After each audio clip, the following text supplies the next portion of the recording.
Tell me what matters most.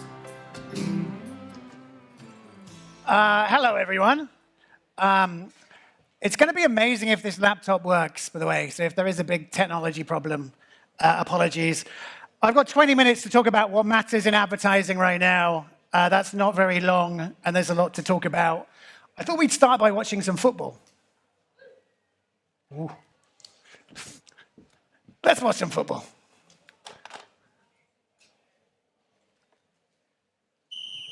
日本代表3人対小学生100人の対決が始まりました。おっと一気に赤いリボンが群がっていく。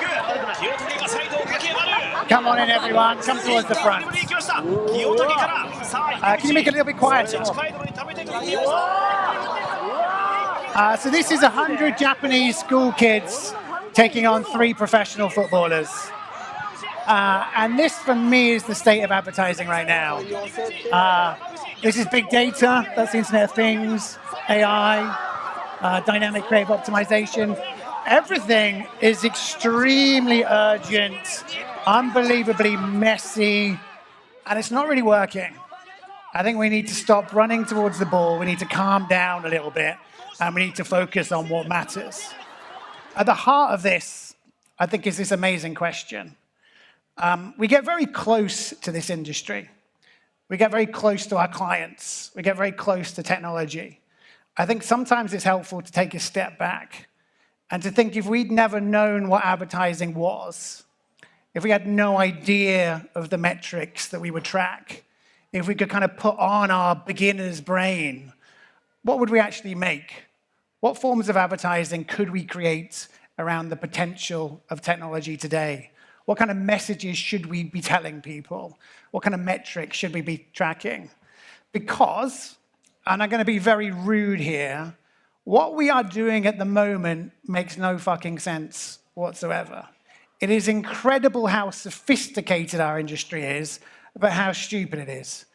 I'm working on a client at the moment, so I've turned off my ad blocking, and every single ad I get served is absolutely awful.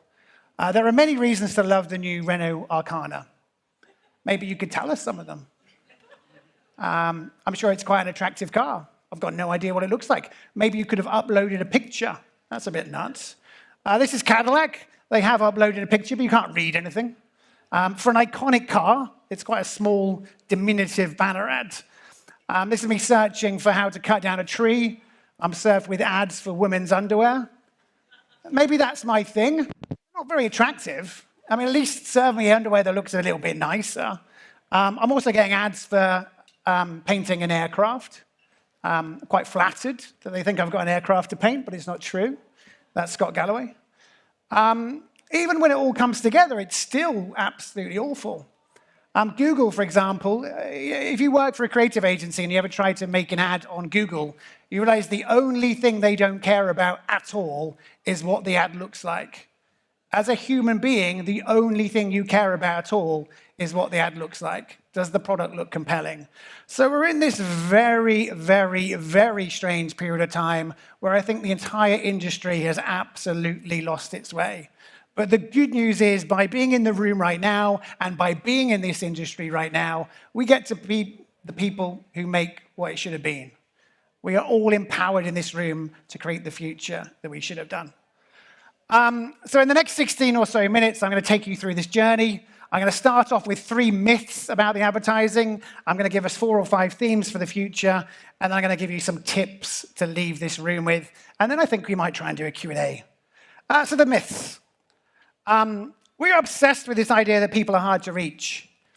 The reason I'm on this stage today is because I ask questions. I'm not provocative, I just say things that a lot of people are thinking. So we have all these briefs saying people are hard to reach. That's not true whatsoever. There's absolutely no evidence whatsoever that we are hard to reach. These are the uncontacted tribes of the Andaman and Nicobar Islands. These people are very hard to reach. Very low penetration of iPhones and Samsung. It's amazing. These people are not hard to reach. These people are not hard to reach. These people are not hard to reach. If you have a mobile phone, there's never been an easier and better way to be reached. It's just not true. And I'm not just getting at semantics. I'm getting at the laziness in our industry. We are not thinking hard enough. realistically, people are absolutely overwhelmed and they are incredibly hard to engage, but they're not in any way hard to reach. The second one, people are busy. I'm sure we are all sitting on a brief right now for busy mums. Maybe it's busy millennials, maybe it's busy Gen Z. Everyone's really fucking busy. It's not actually true. The number of hours we work, in theory, has never been lower. This is how we're spending our time. We're sort of attracted like moths towards these devices. We can't put them down. We wake up and we check our Twitter, and then we check our Instagram, and then we check our TikTok, and then we check our Instagram, and then we check our LinkedIn, and then we check our email, and then we check our WhatsApp, and then we check our TikTok. We're not busy. That's not busy. The average person today, let's pick one, TikTok. Average person today on TikTok spends an hour on it. Those people are not busy. No one's doing their job on TikTok. Well, maybe some people here are. We're not busy, we're just completely overwhelmed by life. We are completely and utterly overstimulated, lost, confused, lonely. We're trying to make our way through the modern era. It's a wonderful time to be alive, but it feels quite hard. We are totally overwhelmed. So we are connected, we are somewhat overwhelmed. And the last one, I could do these all day, brands are dead. This is Scott Galloway. Voice will kill brands. That didn't happen. AI will kill brands. That's not going to happen. If you open up your cupboards around your house, you will realize that brands are one of the few ways that you can cope with the world. If you go shopping in Japan, you basically can't buy anything because you don't have the mental shortcuts knowing what to buy. Brands have never been as important as they are today. We have all of these companies that were going to disrupt, Unilever and Procter & Gamble, and almost none of them are around today because it turns out that building a brand is really expensive and it's also really important. The value of brands has never been greater. So rather than brands being dead, we have this awkward reality. We have this awkward reality that brands are more vital than ever. They are our shortcut to making choices in the age of abundance. But, and this is a very big but, that doesn't mean that we care that much. They are unbelievably important, but we need to know very, very, very little about them.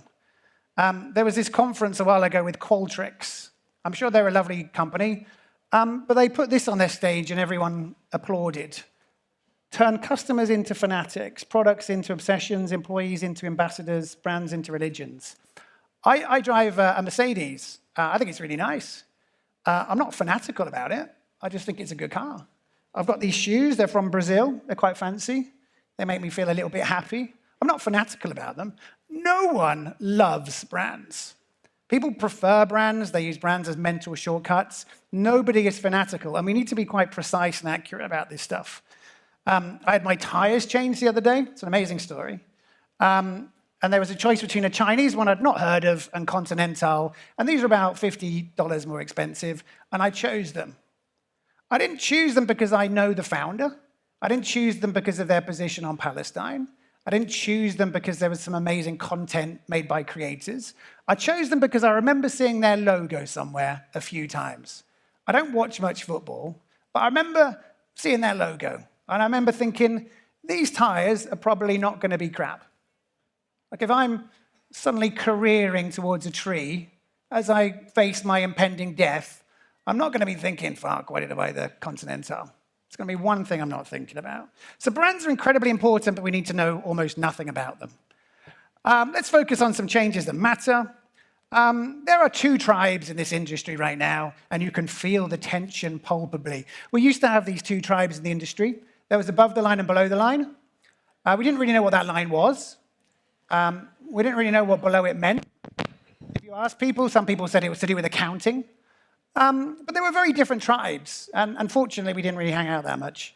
That's the wrong way. It's kind of turned into a different line. It's turned into offline and online. Online being stuff that gets targeted, stuff that gets tracked, stuff that you can do something with. And that turned into brand versus performance. And that was kind of fine for a while. You know, some ads should perform, and some ads should not perform. Some ads should just build brands, do poetry, look nice. That kind of made sense until we spent all of our time on digital media. We now spend far more of our time on digital devices than not. We now spend far more money on digital than not. And that means if you want to reach people, you have to be on digital media. We seem to have confused these two. We think that if we want to reach people, we need to be on digital media, and that means we must follow the digital media playbook. So we have these two tribes. I'm not the first person to bring this up. We have the madmen and we have the mathmen, and they do not in any shape or form hang out with each other. They do not talk to each other. They do not even respect each other. And both of them are completely wrong. The madmen basically look towards their industry for inspiration and recognition. They have no interest whatsoever, it seems, in selling stuff, whereas the mathmen look at the dashboards all day. They sort of jerk off to KPIs. They care about click-through rates. They care about CAC. They spend their whole life looking at dashboards for direction. This is the madmen. I'm sure it's a lovely ad, but it seems like it was made to get recognition from the industry, not to get bums on seats. This is the mathmen. Elon Musk is a complete genius, but he's unbelievably stupid when it comes to advertising. He thinks the whole point of advertising is to show someone an ad to someone who wants something and for them to buy it. That's not how advertising works. Advertising works in about 25 ways, and we don't understand about 20 of them. We buy things from ads, and we have no recognition of seeing the ad. We buy things from ads that we don't like. Advertising is a very weird thing, and both of these sides are wrong. So we have the left that's all about creativity, which is slightly wrong, and the right, which is all about optimization, which is also wrong. We have the left that never wants to see any data. Maybe if the client's husband likes it, that's good. We have the right, where they obsess over every single data point, regardless of whether it's interesting or means anything. We have people on the left, they want people to feel something. They want to sell the dream, the story, the content, the myth. They want to care about provenance. They want it to look beautiful. And we have the people on the right that need people to buy something from that ad right now, otherwise it's not worked. I think both of these tribes are completely removed from reality. Dashboards are not the way to drive the vehicle. The industry and its recognition and each other is not the way to drive either.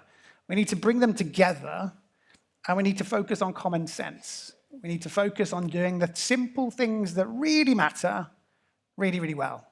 I don't think it should be as hard as it is. Occasionally, I look for examples of ads that I think are quite good. That's quite good. That makes me think it's premium, makes me want to find out more. This is WeTransfer. It's been very badly targeted. It's just there as a beautiful image to make me think that Louis Vuitton is a bit fancy. That's all it did. It did it very, very well. I don't even think I can click on it. These become useful frameworks to think about advertising. So my takeaways from this first chapter, just use some common sense. It doesn't need to be that hard. Remember what's worked for 200 years. We are not a new industry. We've been doing this for a while. Everything that worked for the last 198 years probably still works. We might have to change it slightly. And let's forget this obsession with counting over creating success. Let's really focus on doing good things, even if we can't measure it. Number two, I'm going to do this one really quickly because we're running out of time. Everything is digital. It's cheaper to buy a TV than it is to buy a photo frame. Slowly, every single surface around us will become a digital screen. If it's flat, if you could put wallpaper on it, it's going to be a digital screen. It could be in store, it could be in cars, it could be at petrol stations, it could be in fancy retailers. Literally everything is going to become a digital screen. That's quite exciting. So digital is no longer a channel, it's just where we spend our time. It doesn't need to follow a different playbook. Just because someone can click on an ad doesn't mean we need to make them. Just because an ad can be targeted doesn't mean it has to. Just because an ad can be personalized doesn't mean it has to be. And we should be aware of the possibilities. The biggest problem today is actually that clients don't know where to spend their money. There is an acceptance that most online advertising is a bit dubious, and there is an incredible amount of fraud, there is an incredible amount of wastage. But there's also a reality, which is a lot of people are not watching TV much, and a lot of people are not buying magazines or newspapers. That means there is this huge thing that's happening, which I call insidious advertising. These are things that are kind of like advertising, but not really following the model. So when you're on your iPhone and you get a sort of weird notification like this telling you to eat pizza, that's kind of advertising, but it's kind of not. When you buy this awful Amazon frame and it reminds you to reorder coffee, it's kind of advertising and it's kind of not. When you're in CVS trying to buy a Diet Coke and all of the fridges have digital screens, it's kind of advertising and it's kind of not. It's everything. It's when you're on Spotify and it's telling you about Alanis Morissette concert. It's when you're getting free Wi-Fi and it's sponsored by T-Mobile and by Delta and by Paramount Plus. It's when you subscribe to the Atlantic and you get a special offer for something else. There are huge numbers of spaces that didn't used to be advertising and increasingly are something a little bit like that. And this is a very interesting area to look into. Retail media is probably the best example of this. Slowly but surely, every single digital screen is becoming somewhere that an ad can be placed. And slowly but surely, money is moving towards the point of purchase. Because increasingly, unless you can demonstrate that something immediately happened, it's becoming quite hard to justify. So the growth of retail media is spectacular and will probably carry on for some time. So we have this weird situation where we're basically putting more and more money in pub toilets, trying to persuade people to buy beer, and when they are buying beer, we're taking credit for it, rather than doing ads that don't work immediately. There is this complete obsession with moving closer and closer to the point of purchase. There is this complete obsession with closing the loop so that we can show things work. And there is this complete obsession with short-termism because people have quarterly reporting to hit. So these are parameters that we should be aware of. AI, I just did a talk about AI. I spoke for 20 minutes. I shouted at people about it. So I'm not going to do the same material now. Build a time machine and go back. AI is probably the biggest thing ever to happen to this industry. It will probably happen quite slowly and then very quickly. AI can make incredible images. You all know this. AI can make incredible movies, you know this. AI can make incredible copy, you know this. AI allows you to do things like video editing in a much easier way than ever before. AI will have an incredibly profound impact on this industry. But it might not affect your jobs that much. Like generally speaking, if you work in a very big agency, you work with very big clients and big budgets. If you work in a medium-sized agency, you work with medium-sized budgets. AI will have the greatest impact, I believe, with smaller clients. The advent of the internet didn't really change big clients that much. What the internet allowed is 5 million clients to become advertisers. If you had a small Airbnb in Devon, you weren't going to phone up CNN and buy media time, but you might go to Facebook and place an ad. If you have a small up-and-coming sort of subversive T-shirt brand, you're not going to phone up a radio station, but you might go to Google Ads. So the effect of the internet was to democratize media. It meant that people with tiny amounts of money could now buy and place ads. I believe that the advent of AI will mainly democratize creative. It means that people that never had an agency, that were not in contact with Wieden and Kennedy, that didn't have a media agency, but who do buy media, for those people, it will be transformative. It will allow people to make decent ads. But I don't for one second think it'll have a huge impact on the likes of Nike or Patagonia or Apple or Publicis. I don't think it will necessarily have a huge impact. It will be big behind the scenes. It will automate boring things. It will completely transform the way we prepare for meetings. But when it comes to the actual product that is made in advertising, I don't think it will be big for most people in this room. But I do think we need to be very curious about it. I do think we need to use it to make better ads. There's this weird movement at the moment to take everything that AI can do and to use it to do things faster and cheaper. I think that is completely the wrong way to think about advertising. I think we need to completely rethink how we make advertising. I think we need to use AI as a lever to do more. So I've got about 20 seconds before the Q&A. Some tips for you. Bridge worlds. The best thing that you can ever do is become friends with someone completely different to you. You absolutely need to work with people who have completely different skill sets. Figure out how digital advertising works, figure out how creative agencies work. Whatever is the opposite to you, understand how they work, because it's the people who bridge these worlds that will thrive. There are an enormous number of new spaces to exploit. This is media that didn't used to exist. These are tactics that didn't used to exist. These are possibilities that technology makes possible. Do your best to find these places and to make things that have never happened before happen. Experiment with AI a lot. I don't think I need to say this, actually. Looking at you all now, I feel like you already do. But don't dismiss it and don't obsess over it, but make sure you spend a lot of time thinking about what it means for how you work and what you do. And use this moment. I think so far we've gone into a bit of a cul-de-sac. I think the entire industry has been lost. I think we've been completely confused. I think we're chasing the ball. This is a perfect time to take a little bit of time to think, to be more ambitious, to be excited by technology, to be empathetic, and to rethink advertising and what it should be. I think this is the perfect time to build the future that we should have, and therefore I think it's the perfect time to do our jobs. Thank you very much.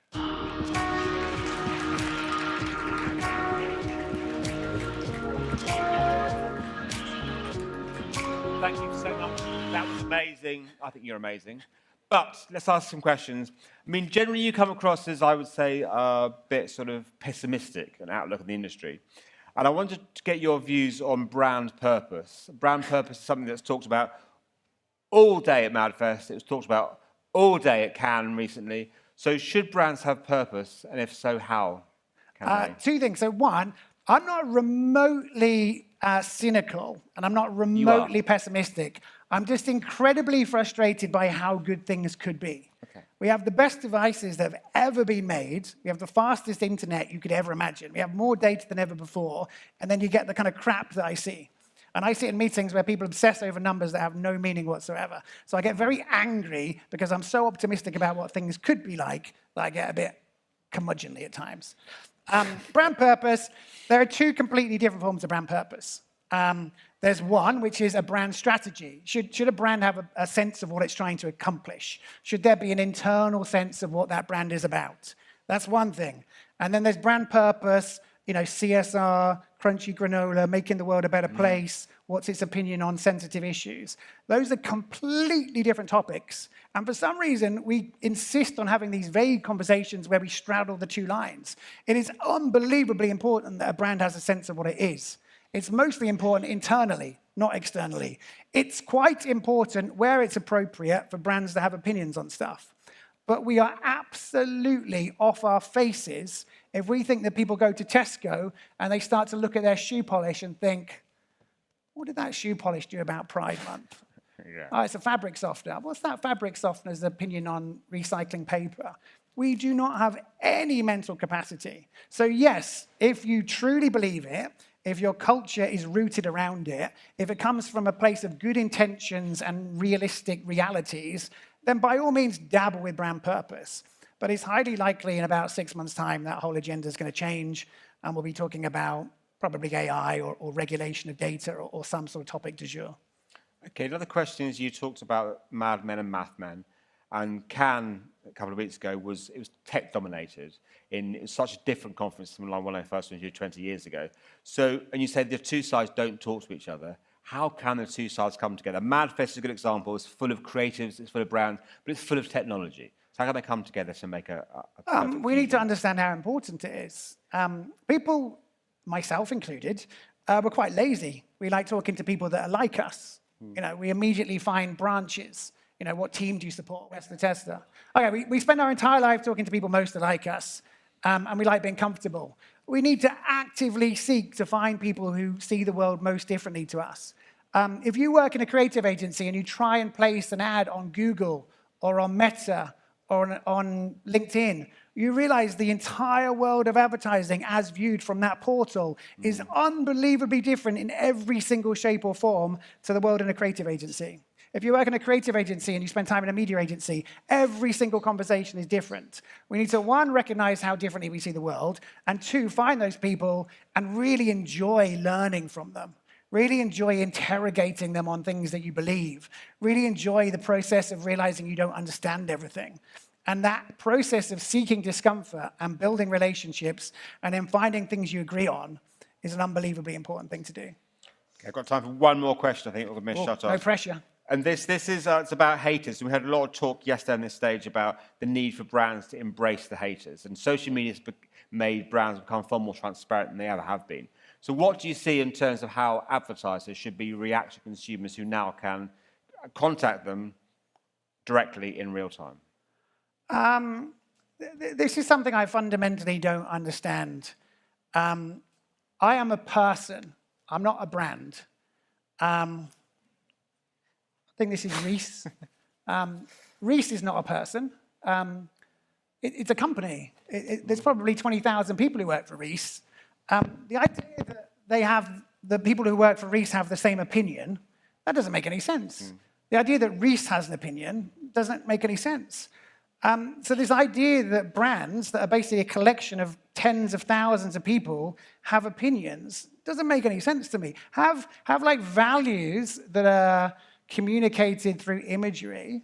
Have like a belief system which is around clothing or travel.